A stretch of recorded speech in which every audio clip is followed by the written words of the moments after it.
Olá, boa noite. Estamos começando mais uma live da CL Assessoria. Eu sou a Carmen Lúcia, como todos sabem. Esse mês nós reativamos a nossa agenda de lives. Estou muito feliz que a gente voltou a ter essa troca. Semana passada nós conversamos com a Aniele Franco, foi incrível, foi ótimo. A Aniele é uma querida. E hoje nós vamos conversar com uma pessoa que eu admiro muito, que eu conheço tem muito pouco tempo. Na verdade, eu o encontrei pela primeira vez em 2019, numa roda de conversas, e já fiquei muito encantada pelo trabalho que ele realiza.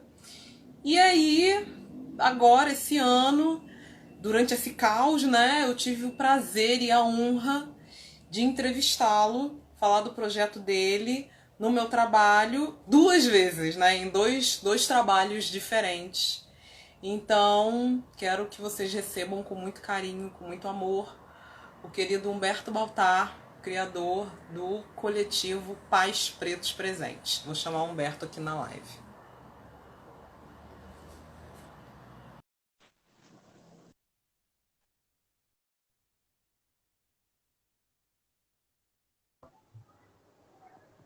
Olá, Oi, Humberto, tudo bem? tudo bom? E você, como é que você tá?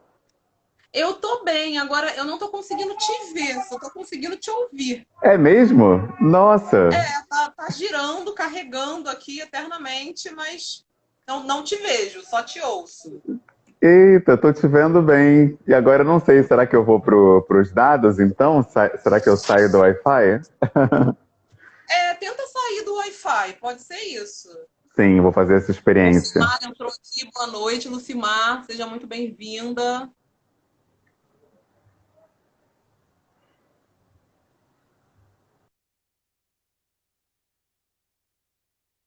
Rafa Nascimento, querido, jornalista, amigo, profissional incrível.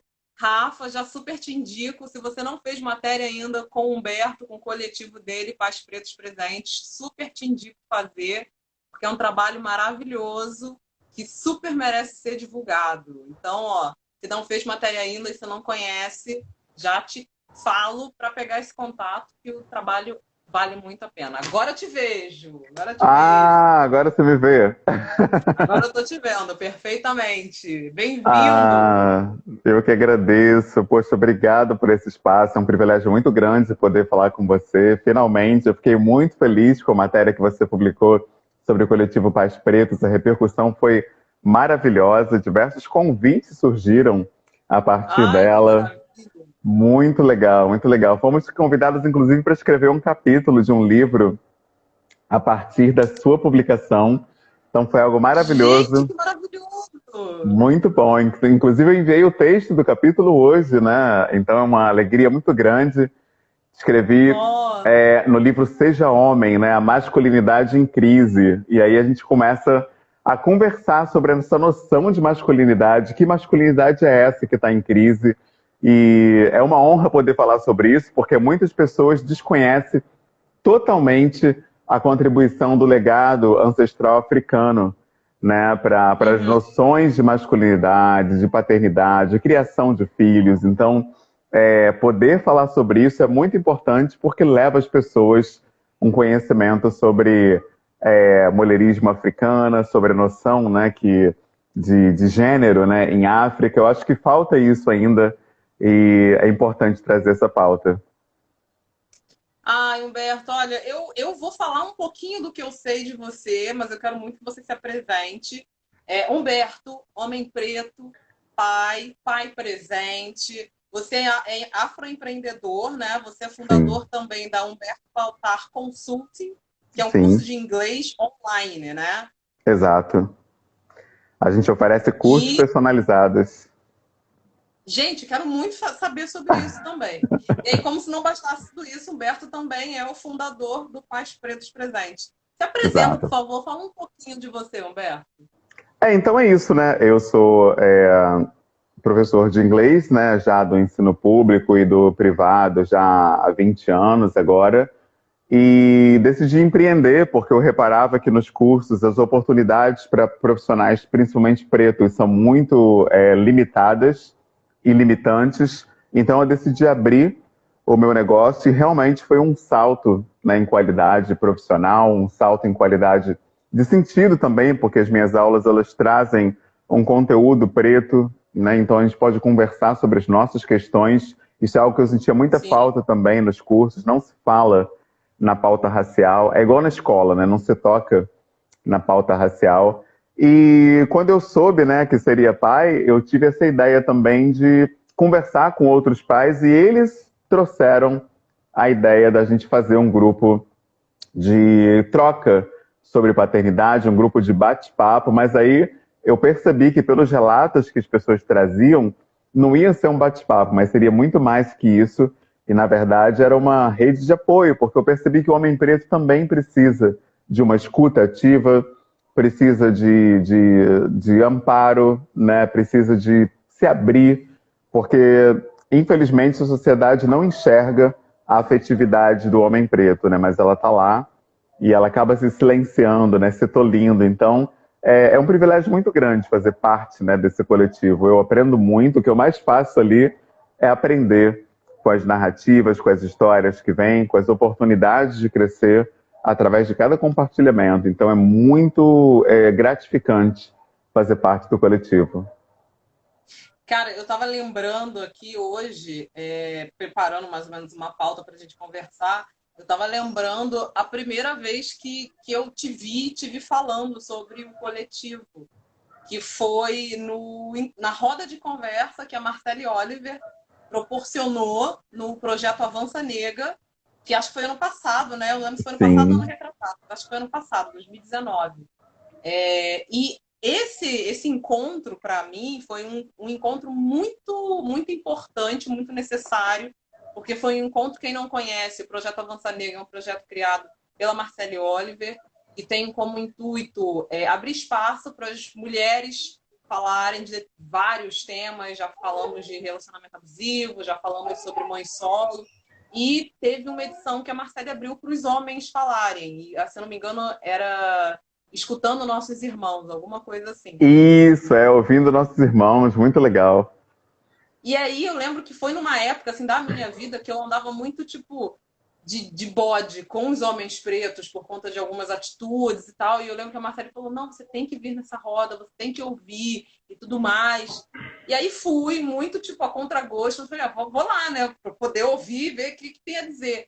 E nossa, foi muito pertinente assim tudo que foi dito, principalmente quando você falou da questão da paternidade preta, que é uma questão enfim, que mexe muito comigo. Sim, E eu nunca esqueci daquela roda de conversa e de tudo que foi dito, dos pais que estavam ali trocando, se colocando à disposição, se expondo, porque eu acho que essa é uma das questões que mais pega para os homens, né? Se é expor, verdade.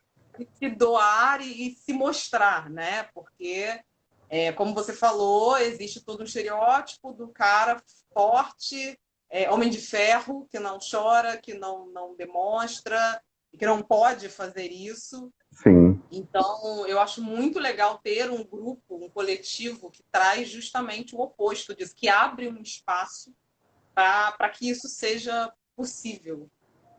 Com certeza. O que os homens não percebem, né, e não sabem, na verdade, é que essa noção de masculinidade, desse homem invencível, invulnerável e que transmite segurança, é uma noção totalmente apropriada da branquitude. Ela não olha para a nossa ancestralidade, não olha para a especificidade do homem preto, e mais ainda, ela não dá lugar ao homem preto. O machismo, ele não é pensado para o homem preto. O homem preto que ocupa um lugar de destaque social, digamos assim, seja pelo dinheiro ou pelo que for, ele continua sendo massacrado pelo machismo do homem branco, porque o homem branco pisa, brinca com o homem preto, sabe? Não adianta você ser rico, não adianta morar bem. Eu lembro do pai do Ronaldinho, ele foi pegar o elevador e uma mulher branca não quis entrar no mesmo elevador que ele. Olha só, O cara no condomínio de luxo, Alfa Barra, a mulher se recusou a pegar o mesmo elevador que ele. De que adiantou ser milionário, estar na Barra, ter dinheiro, ter status? Absolutamente nada. Então o homem preto precisa entender isso. Não existe um lugar na branquitude para ele, sabe? A gente precisa voltar o nosso olhar para a ancestralidade africana exatamente por isso. Aí sim ela nos contempla, ela nos olha como nós somos, nos permite ser humanos, porque o racismo estrutural ele tira a humanidade do homem preto, ele não reconhece essa humanidade. Inclusive, até a opressão que o homem preto exerce é a tentativa, né, frustrada de ser alguém. Quer dizer, pela força, às vezes, um homem acha que vai ser alguém porque agrediu, porque foi violento, porque foi abusivo, quando, na verdade, ele ignora que a mulher preta é uma extensão dele. A gente aprende isso estudando o espírito da intimidade. Sobun Fussomé, ela explica isso. Nós somos, eu sou porque nós somos, você é porque eu sou através de você. O povo preto está totalmente interligado. Isso é uma coisa indissociável, não há nada que a gente possa fazer para mudar isso. E o mulherismo africano acerta em cheio quando explica que homens e mulheres devem lutar juntos pela emancipação do povo preto. A ideia de que homem está acima de mulher, que mulher está acima de homem, que homem é chorume, lixo humano, aquelas coisas que a gente vê nessa degladiação aí entre homens e mulheres, isso só nos separa, só nos divide. E quem sai perdendo mais com isso tudo somos nós mesmos e as nossas crianças que não têm referências, né? As crianças pretas não têm referência de nada. A gente recebe muito essa queixa no coletivo que as crianças pretas crescem admirando youtubers brancos, admirando celebridades brancas, não conhecem a africanidade, não conhecem um continente, não conhecem nada, porque as pessoas, na verdade, estão doloridas mesmo, né? É uma dor de já ter sido pisada para o homem preto. O homem preto também tem as suas dores por não receber afeto desde pequeno. Tem diversos textos. Bell Hooks fala muito nisso, como que o afeto é raro na vida da pessoa preta. E com isso a gente acaba tentando forjar uma felicidade onde simplesmente não vai dar, porque não é pensado para gente o projeto de família do Ocidente. Eu lembro antes da pandemia, eu chegava com a minha esposa num restaurante e o nosso filho, era nítido o incômodo das pessoas quando a gente chegava. Nítido. Nego nem disfarça, assim, isso que é o mais louco, assim. As pessoas olham com aquela cara de nojo, sabe? Aquela cara de desgosto, que não queria que você estivesse ali. Que horas que vocês vão sair dali, daquele ambiente? Exatamente, exatamente. A família preta não tem lugar. E a mídia, você é uma mulher de imprensa, sabe disso. A mídia confirma. Você vê as novelas, filmes, seriados, não tem família preta. Você tem casais, no máximo, interraciais. É a mulher preta com o homem branco, é o homem branco com a mulher preta. Você não vê famílias pretas representativas na novela das 8, por exemplo. Eles evitam mostrar famílias pretas nucleares, funcionais. Quando você tem, é aquele homem preto abusivo, bêbado, alcoólatra, que bate, que trai. Aí sim, aí eles colocam um casal preto para mostrar que família preta não dá certo, é um projeto falido. Ou seja, existe uma agenda racial por trás da forma como nós somos representados. E a gente precisa saber disso, porque quando a criança preta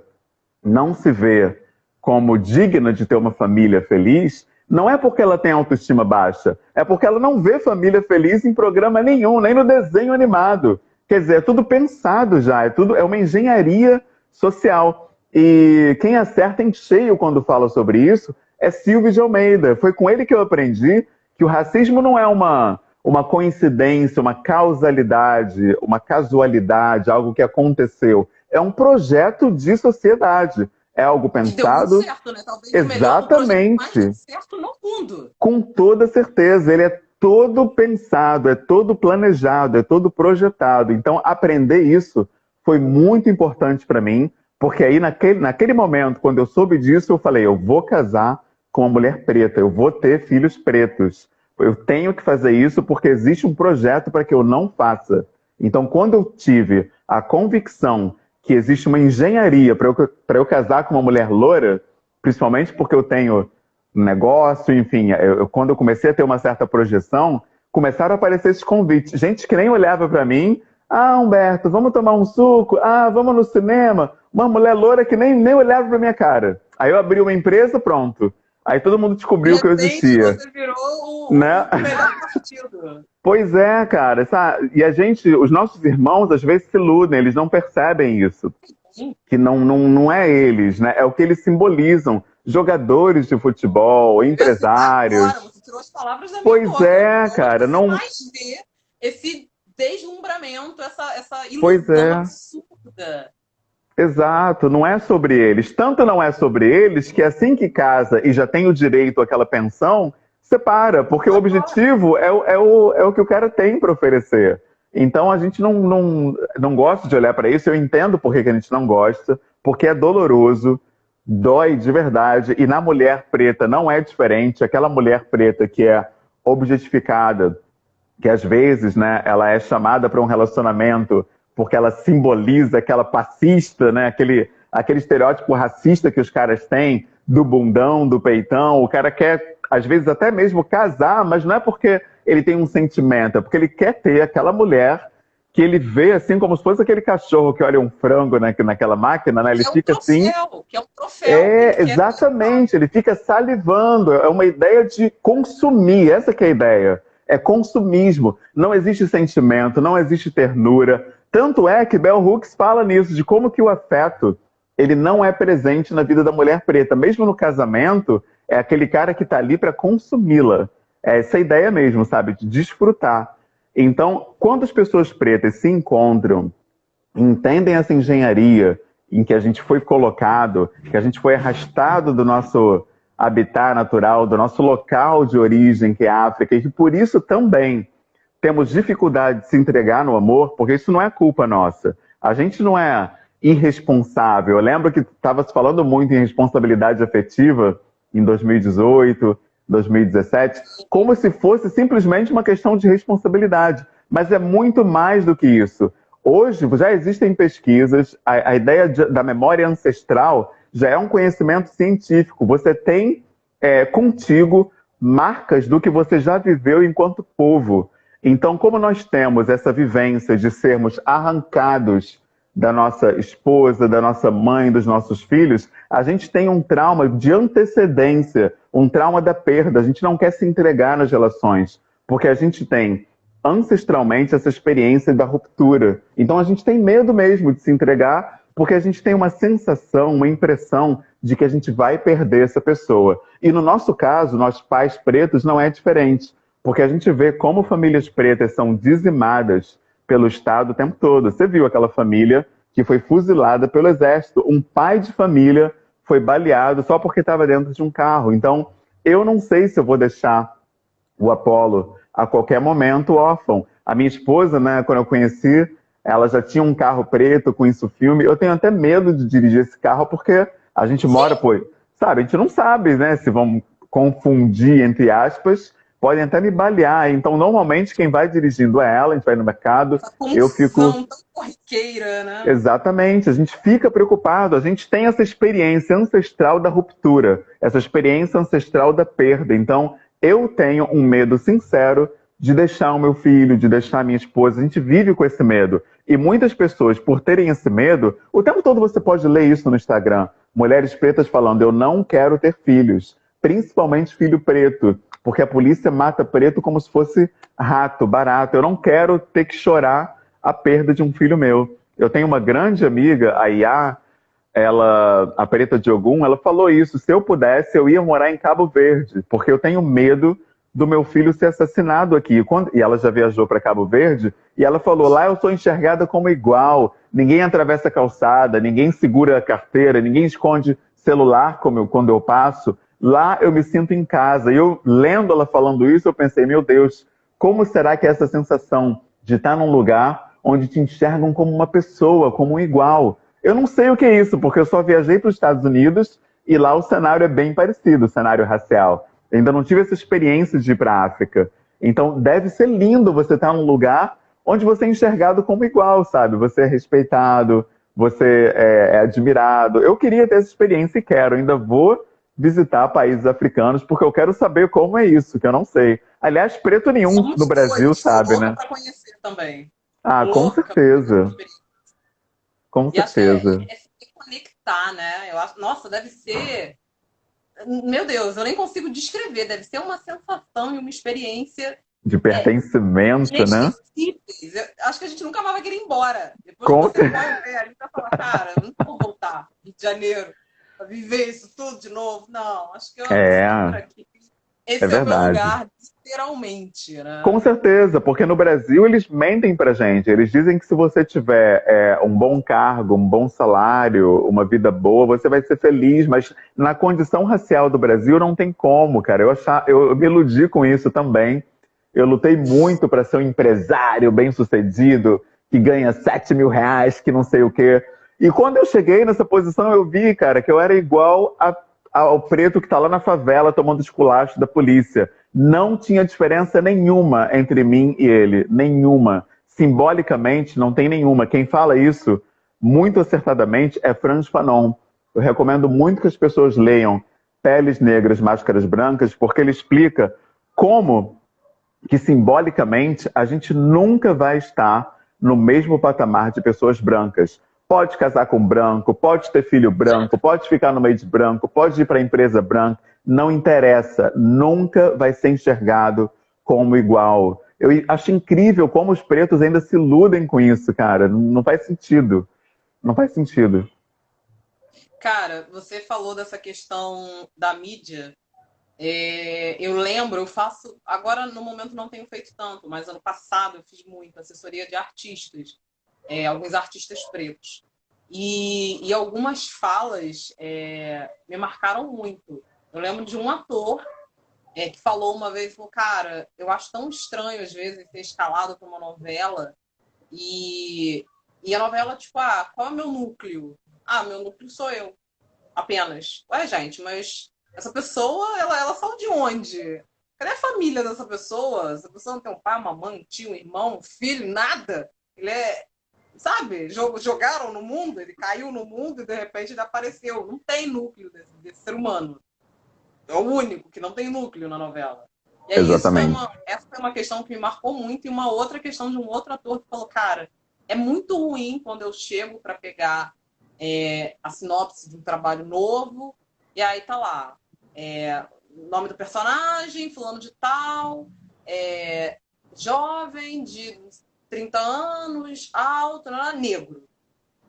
Aí quando ele pega o do amiguinho branco para ler, só tá lá, fulano de tal, jovem, 30 anos, profissão. Não, ninguém diz que é branco. Mas por que tem que classificar como negro e o outro apenas é alguém, é uma profissão?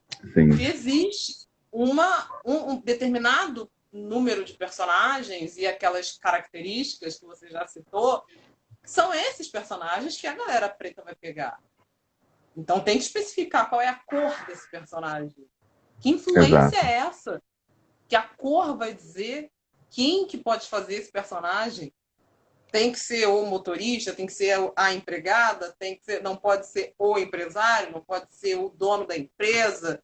Tipo, que droga, né? Que Com droga que em certeza. 2020 ainda estão nos limitando dessa maneira. Caramba, outro dia eu A tive gente uma ainda está nesse conversa estereótipo. demais, assim, e entristece. Eu lembro que eu tive uma conversa outro dia com o Nando Cunha, que é um ator, assim, consagrado, sabe? Uma pessoa Conheço, com conheço. anos de carreira, e ele estava falando uma fala dele que me marcou, assim, eu tive que prender, assim, o choro na hora que ele falou assim, cara, eu tenho 30 anos de carreira, tem ator que tem de idade o que eu tenho de carreira e já é rico, e eu tô aqui, tipo, eu tenho um apartamento aqui na Tijuca. Aí ele falou assim, pô, olha para os grandes atores pretos, as grandes celebridades pretas, Lafon, você tem Grande Otelo. O Grande Otelo morreu num apartamentinho em Copacabana. Quer dizer, é totalmente diferente a trajetória da celebridade preta. E não tem gênero, né? Porque eu estava lembrando, Ruth de Souza teve um programa que eu nem lembro qual foi, que ela foi pedir ajuda, foi pedir personagem, papel, me dá um papel. Ela foi mendigar um papel para ela poder ter dinheiro para botar comida em casa. Uma atriz com mais de 40 anos de carreira, cara. Ela estreou o teatro junto com a Abdias do Nascimento, o teatro experimental. É uma mulher assim que é referência no mundo. E estava pedindo. Era uma força da natureza, né? O que era Pois aquilo? é, cara. E ela estava pedindo um papel num programa que eu nem lembro qual foi. Ela pedindo, gente, me ajuda. Eu ainda estou aqui, eu tenho carreira. E você olha para uma Fernanda Montenegro, por exemplo, é o contrário. Ela dispensa papéis. Ah, não, esse eu não quero, sabe? Então é muito triste. Olhar o cenário preto no Brasil é muito triste. Por isso que é importante olhar para o outro lado, que é a afrocentricidade, colocar a África no centro, nossos valores no centro, nossas narrativas no centro. Porque como os maiores pensadores pretos, Kwame Ture, Malcolm X diziam, não existe emancipação preta sem autodeterminação, você determinar o que você quer para você, autodenominação, você que tem que dizer o que você é, não é uma feminista botar o dedo na tua cara e dizer o que você, enquanto homem, tem que fazer. O mulherismo africano não faz isso. São homens e mulheres aprendendo juntos a crescer. Outra proposta. E autonomia. Você tem que ser livre para decidir o que você vai empreender, determinar, escolher. Então, se você não pode dar nome a você mesmo, determinar o que você quer e não pode fazer o que você quer, você não está emancipado. É por isso que, infelizmente, no momento, a gente fala tanto de representatividade, antirracismo e tem mais um que está falando muito. Sabe, mas são pautas que quando você olha para ver quem está no centro, por exemplo, representatividade. O maior nome que está se falando essa semana é a Luísa Trajano, é uma mulher branca. Você fala, caramba, mas o assunto é gente preta e aí você lembra de uma mulher branca. Qual o sentido que tem nisso, gente? Não faz o menor sentido. A juventude está sempre como protagonista, não importa a pauta. Exatamente. Vai arrumar uma forma de estar como protagonista. Não, e tipo, ela é dona da Magalu, beleza. Por que ela não pegou uma pessoa preta e colocou essa pessoa preta na frente da seleção, na frente das câmeras, dando entrevistas? Por que quem aparece é ela? Então o foco é ela, o foco é branquitude, entendeu? Não tem nada a ver com a gente. E nesse ponto, ela pelo menos é sincera. Eu gostei da fala dela no Roda Viva, porque ela falou isso. Eu não faço caridade, eu sou uma empresária.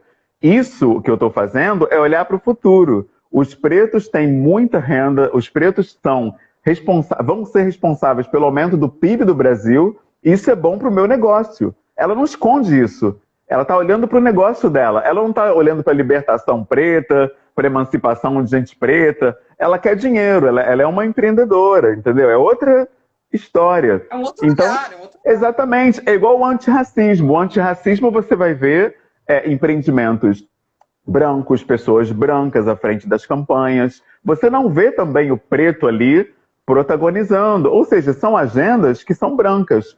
Representatividade, antirracismo. No final das contas, volta tudo para eles e a gente continua onde está. O que vai tirar o preto do lugar de subalternidade, do lugar de indigência, é a afrocentricidade. Você ter África no centro. Nossa filosofia ancestral africana no centro. Porque como é que você fala em...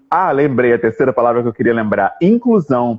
Inclusão é uma demagogia, assim, fora do normal, cara. Total. Eu estou no ensino público há 20 anos. 20 anos nas escolas públicas, privadas, cursinhos. E quando você fala em inclusão, eles mencionam a criança que tem TDAH, a criança que é autista, que tem Asperger. Mas e a pessoa preta? A criança preta está incluída? Porque eu não me lembro de ter me sentido incluído na escola em momento nenhum, sabe? Nenhum. Mas aí que tá, Humberto. As pessoas elas conseguem se compadecer, não sei se essa palavra é ideal para usarmos aqui, mas elas se compadecem de tudo. Elas se compadecem, Exato. elas conseguem, minimamente, porque também não conseguem muito, mas minimamente. Da pessoa que tem o TDAH, eles conseguem ter um olhar mais acolhedor com o deficiente, mas o negro Perfeito. Aquele estereótipo de se vira Exato. Aí. Não, e o pior é que existe... Você vai sair uma coisa ruim. E você é uma pessoa da imprensa, né? Então, falando com você, eu até me lembrei de um experimento social que eu lembro na época, a minha namorada, na época que fizeram esse experimento, ela ficou chorando, assim, crise de choro, que eles fizeram uma experiência de soltar numa pracinha uma criança branca e uma criança preta e ver a reação das pessoas. Cara, foi um dos programas mais dolorosos que eu já vi na TV brasileira. Quem quiser pode jogar no YouTube. Foi a Record, se não me engano. Crianças de 5 anos. Botava a menininha loura, não dava nem 20 segundos alguém. Menina, cadê seus pais? Onde você, que você está fazendo aqui? Aí parava, daqui a pouco tinha 5 pessoas, já tinha gente ligando para a polícia, tinha gente procurando alguém, tinha gente se oferecendo para levar para a delegacia. O menino preto, ele ficava horas, se deixasse. Se deixasse, ele ficava horas ali. As pessoas passavam. Às vezes, alguém deixava até uma nota de R$1, botava um dinheiro ali, uma moeda e saía andando. A criança preta não é enxergada como humana. Isso é doloroso, mas a gente precisa reconhecer isso. Inclusive, o próprio Estado brasileiro não dava o status de humanidade à criança. Ele chamava de menor. A criança da periferia, a criança da comunidade, que em maioria é preta, que a gente sabe, recebia o nome de menor pelo Estado. Foi o Estatuto da Criança e do Adolescente que começou a falar em criança, falar da cidadania infantil, direitos da criança. Isso não existia. A criança preta era simplesmente menor. Por quê? Quando você olha como menor, você tem menos empatia. Então você aceita que ela seja punida, você aceita que ela seja trancafiada numa instituição como um Degase da vida, por exemplo, e você aceita que ela seja morta caso tenha incidência na criminalidade. Você não vê ninguém chorar quando um menino rouba um celular de alguém, por exemplo, e é baleado. Nunca vi uma pessoa lamentando por isso, mas ninguém olha quais foram os fatores sociais que levaram aquela criança até aquele lugar. Então, o próprio Estado, ele age roubando essa nossa humanidade. Eu acho que é um tripé, na verdade. Você junta o Estado, a escola e a igreja, meu Deus, o estrago acabou com a pessoa preta. A igreja diz que a África é um continente condenado a doenças, a pobreza, a pestes. Você fala que é um continente... A bruxaria, feitiçaria...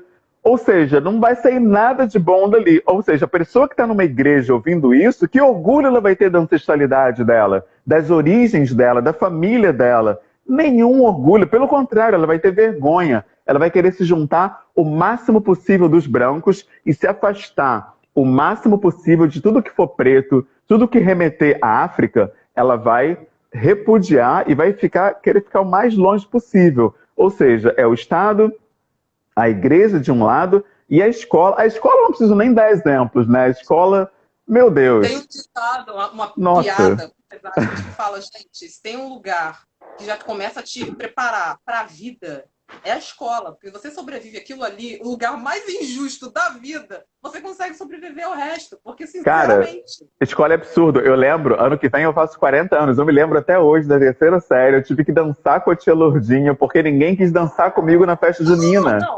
Cara, isso pra autoestima, meu Deus. Né, de humilhação. Quantas vezes eu não tive que ficar de menino, porque não tinha dupla pra mim. Isso exatamente. Aí, todo junho, julho, a galera comenta na rede social que é a memória de todo mundo. Perfeito.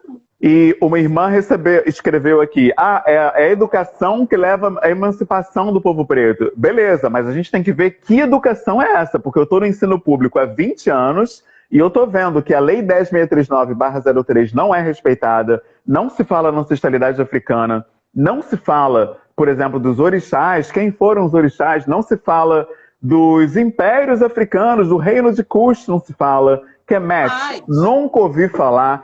Não se fala nem de personagens pretos que construíram a sociedade brasileira. Eu não ouvi, em 12 anos na escola, falar de Luiz Gama, que foi um jurista abolicionista incrível. Nas aulas de português, ninguém me falou sobre Carolina de Jesus, que é uma poetisa maravilhosa. Eu fui saber da existência dela. Nunca ouvi falar, nunca ouvi falar. Irmãos Rebouças. Reconhecimento agora. Pois é. Ela foi indicada para a Academia Brasileira de Letras, foi ignorada, quer dizer, não ganhou. Eu já sabia que ela não tinha chance, porque no Brasil, como é que vão botar uma mulher preta ali, Poxa, né? Deus. E você tem os irmãos Rebouças, por exemplo, engenheiros importantíssimos que construíram talvez o túnel mais importante do Rio de Janeiro, que liga a Zona Sul à Zona Norte. Eu nunca ouvi falar nesses irmãos Rebouças na escola. Ninguém nunca me falou que eles eram pretos. Imagina como seria importante para uma criança preta saber que pessoas pretas fizeram coisas tão importantes. Como isso ia dar uma injeção de ânimo, de autoestima, de amor próprio. Mas eles não querem. Autoconfiança. Exatamente, mas eles não querem isso, porque se quisessem, falariam nessas pessoas na escola. Não se fala porque é um projeto de Estado. Às vezes a gente fala isso, as pessoas acham que é teoria da conspiração. Mas então por que Ah, ninguém fala? Se não é algo pensado, por que escola nenhuma fala? Não, ninguém explica isso. Se não fosse sim. algo projetado, você teria várias escolas que falam quem é Ogum, quem é Exum, quem é Yansan, mas você não vê. E agora, para ver um filme de Thor, por exemplo, ninguém diz nada. Ninguém diz que Thor é um deus pagão, um deus do trovão, que é maldição, já que você tem que adorar a Cristo, e que um deus pagão é um engano, você vai para o inferno. Não, eu nunca vi uma família problematizar Thor, problematizar a criança querer ver o filme do Thor, bonequinho do Thor. Agora, vai uma criança falar sobre Exu. Meu Deus, eu não, Nossa senhora, não consigo a nem casa cai. imaginar. A casa cai. Cara, Exatamente. você falou dessa questão da educação, mas eu vou até um pouco além. Eu vou até numa situação mais básica. A nossa população, a população preta, os nossos irmãos, muitas das vezes não conseguem chegar nem nessa educação básica aí que nos oferecem a moda vamos embora, nem nessa a galera consegue chegar. Não tem vaga nas Perfeito. escolas. É tiroteio que não deixa a criança da favela chegar na escola. Exatamente. Ou não pode sair de casa, ou quando tenta, é alvejada. Então, assim, é uma situação muito complicada, Cara, nem gente. fala. Eu Não tenho uma é não. amiga. É verdade, eu tenho uma amiga que ela morava ali no Morro dos Macacos, em Vila Isabel, a Zindy, né, uma atriz incrível, e ela me falou que às vezes ela passava por cima de cadáver para ir para a escola. O cara era baleado, ficava morto ali, ela tinha que estudar, passava por cima e ia ter aula. Imagina para uma criança o que, que é isso, você passar. E eu lembro também que antes da pandemia, aquele tal do Globocop parou para filmar ali na Cidade de Deus, e ele filma as Nossa. crianças passando pela boca de fumo. Você passa por menores armados, vendendo drogas para estudar. Olha só que incrível, né? Você já cresce com essa referência. É muito triste o que acontece com as crianças pretas. É outra realidade. Então, a gente precisa se entender enquanto povo. Se fortalecer Afrocentricidade, muito. sabe, não é opção afrocentricidade, panafricanismo. A gente precisa se Resistente. voltar para o nosso povo. É resistência, é sobrevivência, na verdade. Porque senão a tua autoestima fica massacrada, massacrada. Você não se vê nem mesmo como digno de ter um casamento feliz, uma paternidade saudável, uma masculinidade saudável.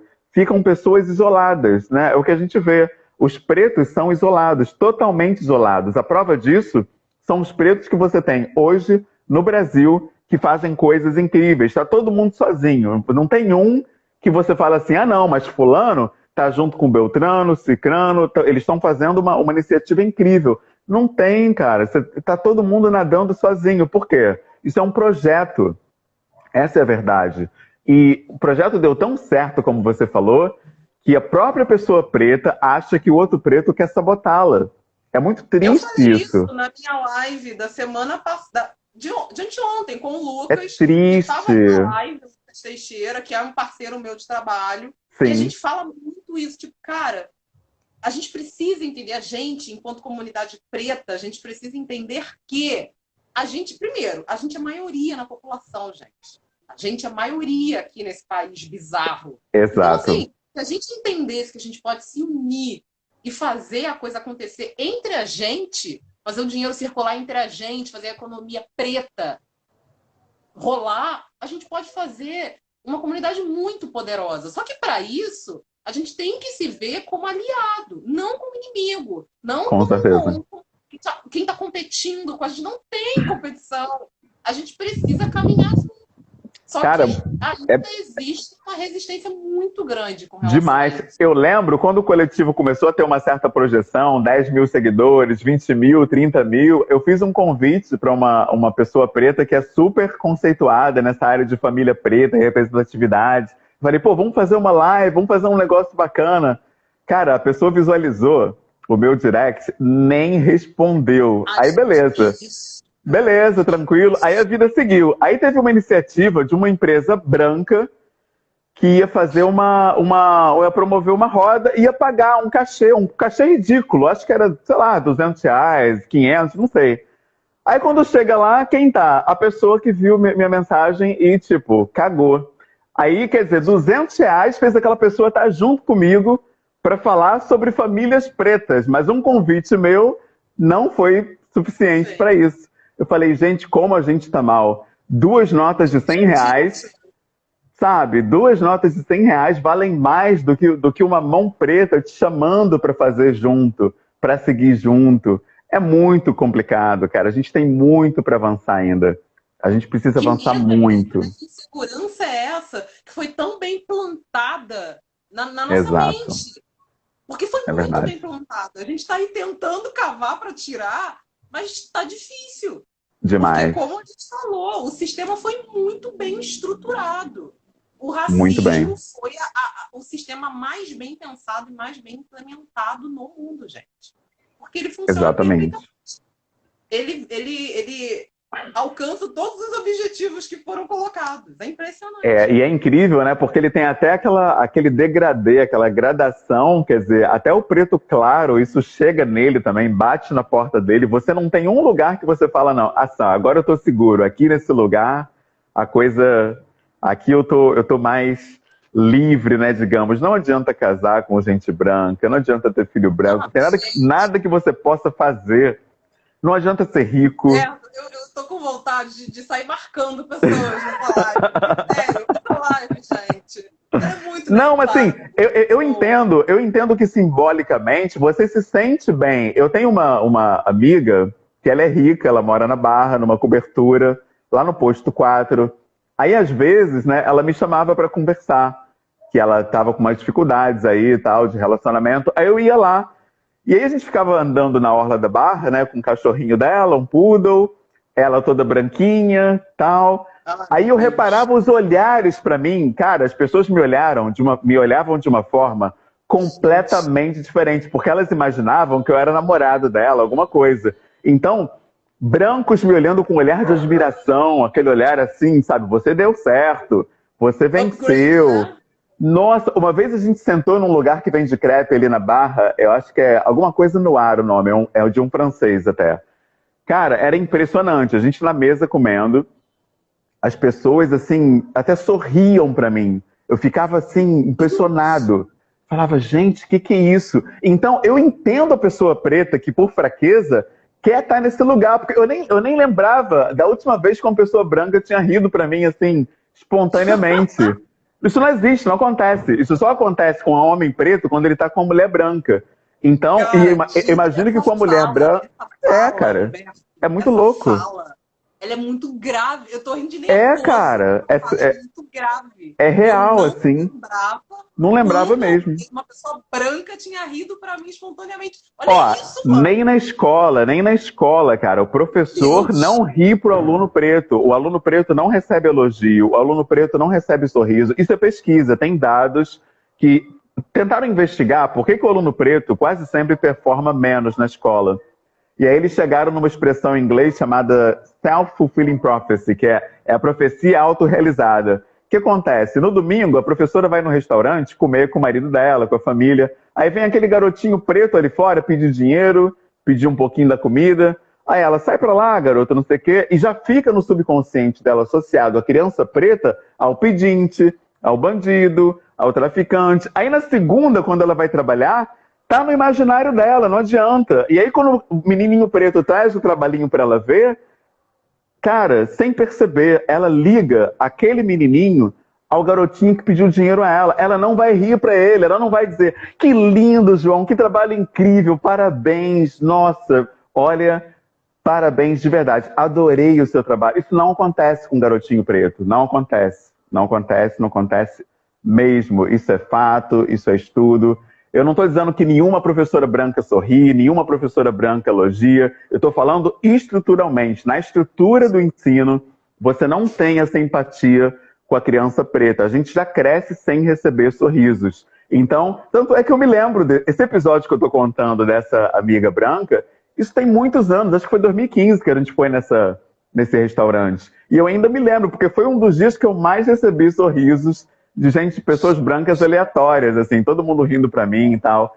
É muito louco, sabe? Então tem pessoas que querem estar nesse lugar, querem se sentir amadas, né? Porque são muitos anos sendo maltratadas pelo racismo e tal. Então ela acha que casando com um cara branco, o cara acha que casando com uma mulher loura, ele vai ser aceito, né? Que esse sorriso significa que as pessoas te amam. Mas não é que ela te ama, ela tá sorrindo porque ela tá te elevando ao status de humano. Ela tá te vendo como um igual.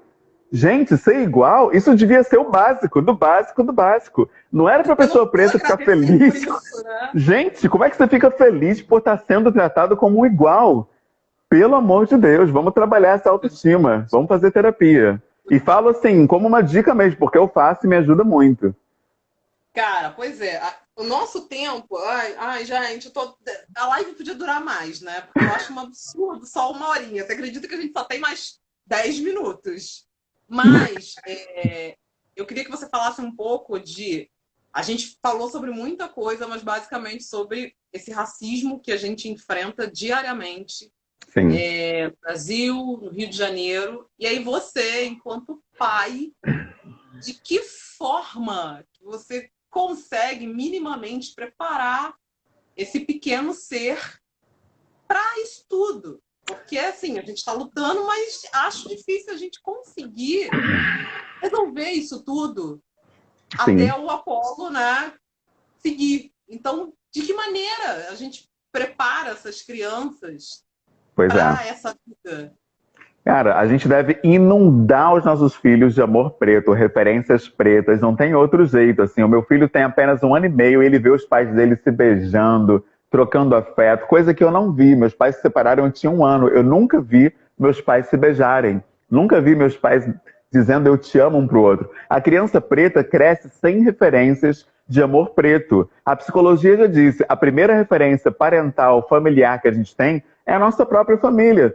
Se a gente não viu nossos pais ali trocando afeto, trocando carinho, trocando elogio, a gente também não vai se ver sequer capaz de merecer isso. É muito sério isso. Então, a gente precisa se amar na frente dos filhos, mostrar para as crianças que elas são muito amadas. Eu cheiro Apolo, digo eu te amo, dou cafuné nele, carícia, coloco animações e desenhos pretos para ele, porque isso também é outra dificuldade. Eu quero passar um desenho para ele, só tem criança preta nas animações. É Mundo Bita, Amiguinhos, Galinha Pintadinha. Quando tem criança, criança é branca. Então a criança não tem referência de nada, nem num desenho, cara, uma musiquinha você encontra. Então eu exalto trabalhos como o do professor Renato Nogueira, filósofo, que criou Nana e Nilo, que é uma historinha maravilhosa, com diversos personagens pretos que falam da cultura afro-brasileira. Para ficar num exemplo, você tem um trabalho incrível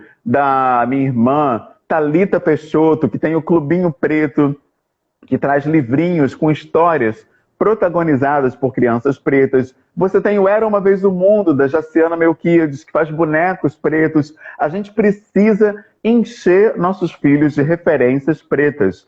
É isso que falta. Isso faltou para mim quando eu cresci. A minha mãe raspava meu cabelo na máquina 2 direto. Eu só fui conhecer meu cabelo, eu só fui descobrir meu black com 30 anos de idade, porque eles falavam que o cabelo crespo grande dava piolho, ia passar piolho para as outras crianças. Então, a criança preta nem mesmo tem o privilégio de conhecer o próprio cabelo. Agora que a gente está começando a ver, né, isso mudar, as escolas estão mudando a narrativa. Você não vê uma creche hoje dizer que o crespo vai levar piolho, porque eles vão tomar um processo bonito, então eles têm medo e já não falam. Eles pensam, mas não falam, porque sabe que se falar vai dar problema. Mas o pensamento está ali. Então, o mundo mudou um pouco, então a gente consegue ter essa liberdade de começar a se valorizar. Você vê em desenhos animados, alguns já aparece personagens com cabelo black, que é uma coisa também nova. No meu tempo, um dos únicos personagens pretos era o Had, lá no Jota Quest, mas ele usava o tempo todo um turbante. Eu nem sabia se o cabelo daquele menino era grande, pequeno, se ele era careca. Ele usava turbante todos os desenhos, aí não dava para saber, né? Então, hoje você tem o Super Choque com um dread maravilhoso, você tem diversos personagens aí que já estimulam a criança preta a se amar, a se ver, a se adorar. Então, você deve levar também, você branco que está aqui vendo a gente, deve colocar seu filho também entre crianças pretas. Você não pode criar o seu filho para a diversidade. Isso não existe. Você tem que criar o seu filho na diversidade. Ele tem que crescer junto. Ah, mas não tem preto no meu condomínio. Leva na pracinha, Já leva tá no Parque esquisito Madureira. isso aí. Não, já tá estranho Pois isso. é, Começa errado né? aqui. Ninguém problematiza isso.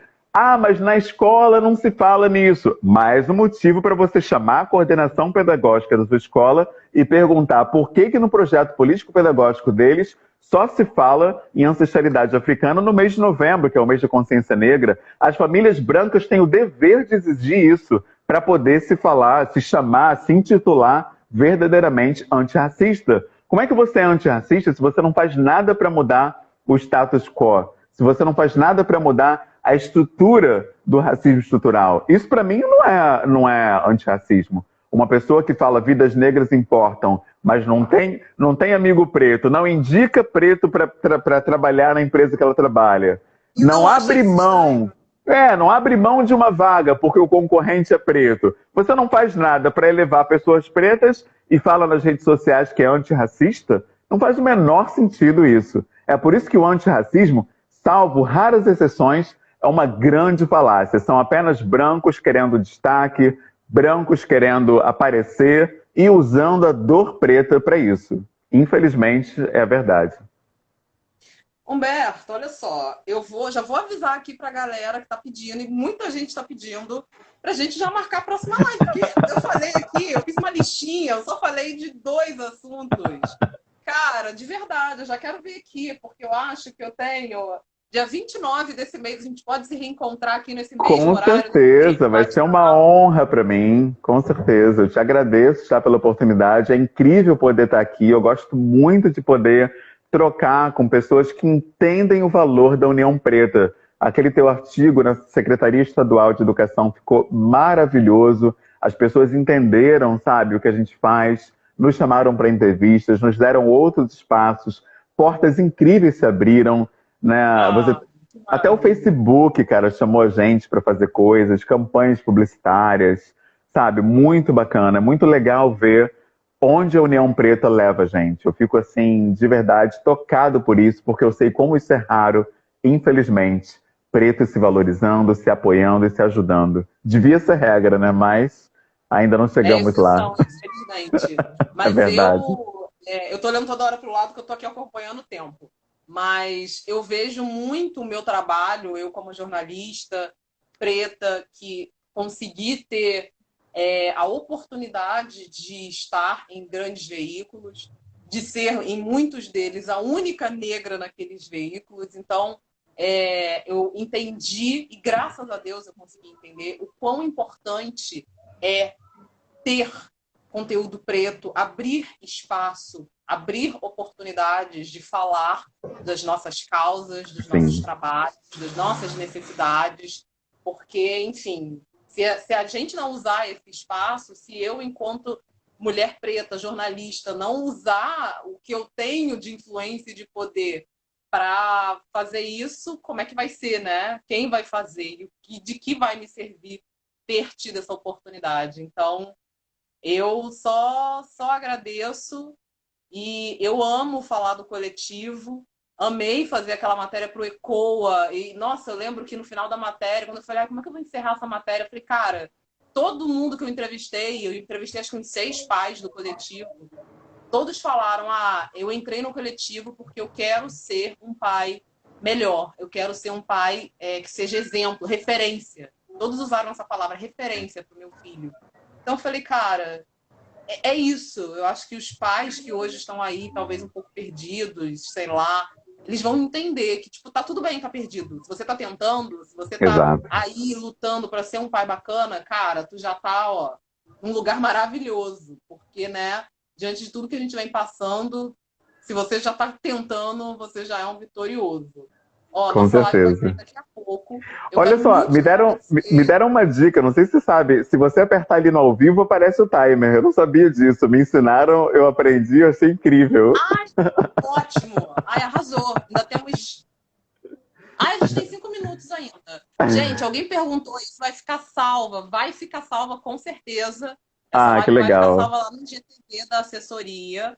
E anotem na agenda, dia 29 de outubro, última quinta-feira do mês. Humberto vai estar aqui de novo para a gente continuar essa conversa, que eu tenho muita coisa para perguntar, muita coisa para falar. E acredito que ele também, Com porque, certeza. enfim, né, a gente vive aí muita coisa, eu dentro da minha área e fora também, né, na vida, mas principalmente na comunicação, a gente vê muita coisa e às vezes a gente quer fazer as coisas de uma forma diferente, mas não tem autonomia.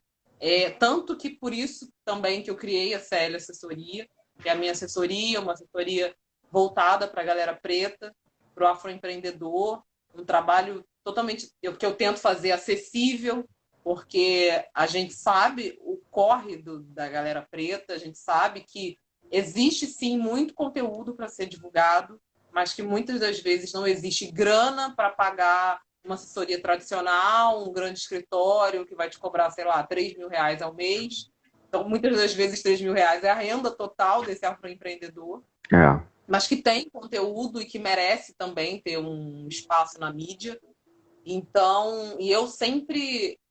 E aí vem de algo que você também falou na live. Eu me lembro muito de quando eu era pequena, que eu morava numa cidade pequena, em Nova Friburgo. Lá em casa a gente não tinha internet, não tinha computador, fui ter computador já na faculdade. Então, minha forma de me informar era TV. Eu via muita TV. E, cara, era isso, exatamente isso que você falou. Novelas e nada, não existia. Publicidade, não. Era tipo, ok, vamos ver o que acontece. Tanto que quando eu falei para minha mãe que eu queria ser jornalista, eu tinha 11 anos de idade. E aí, tipo, eu pensava que jornalista era aquela pessoa que escrevia, mas não tinha referência. Não tinha referência. Tanto que a minha referência era a Fátima Bernardes, uma mulher branca. Eu gostava da Glória Maria também, óbvio. Mas assim, eu pensava, cara, só tem uma pessoa preta. Será que uma pessoa preta, eu vou ser também uma exceção? Porque essa mulher é uma exceção, ela é a única ali. Então, sim. acho que o que eu quero de verdade, como jornalista, como mulher preta, é não ter que ver mais únicos. Não ter que ver mais uma só matéria, um só conteúdo, uma matéria num único mês, no mês de novembro, que é o mês da consciência negra, porque a gente existe nos 12 meses do ano. Então, acho que é uma luta que caminha aí nessa direção e, de alguma forma, tentando trazer os irmãos para caminhar comigo. Com certeza. É juntos, né? Juntos nós somos muito mais fortes. Com certeza. Humberto, ó, muito, muito, muito obrigada. Dê aí suas considerações finais. Quero agradecer todo mundo que participou. Não consegui nem ler os comentários hoje. Mas, gente, foi incrível, foi incrível. Eu amei. Quero que vocês acompanhem aí. Semana que vem tem mais live, quinta-feira, aqui na série Assessoria. E dia 29, o Humberto vai estar aqui de novo para a gente continuar esse papo. Muito, muito, muito obrigada. Com certeza. Agradeço a todos que estiveram aqui com a gente. Convido vocês a conhecerem o nosso trabalho. Manda um direct pra gente trocar uma ideia, trocar informações. Quem quiser se cadastrar no coletivo, tem um link aqui no nosso perfil. Então você se cadastra. Você pode se inscrever no nosso canal do YouTube, onde estão todas as nossas lives. Tem um grupo de estudos de ancestralidade africana no Telegram. Todo domingo, de 5 às 6, a gente se reúne lá. Tem as rodas de conversa todo sábado, de 3h30 às 5, que é muito importante também.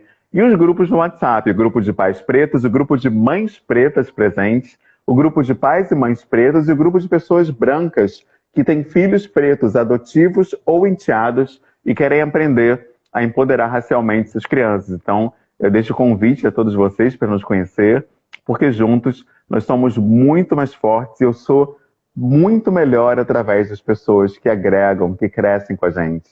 Obrigado. Obrigada, gente. A live vai cair em 10 segundos. Beijo para todo mundo. Vai ficar lá no IGTV. Beijo grande. Valeu, Humberto. Tchau, tchau. Tchau.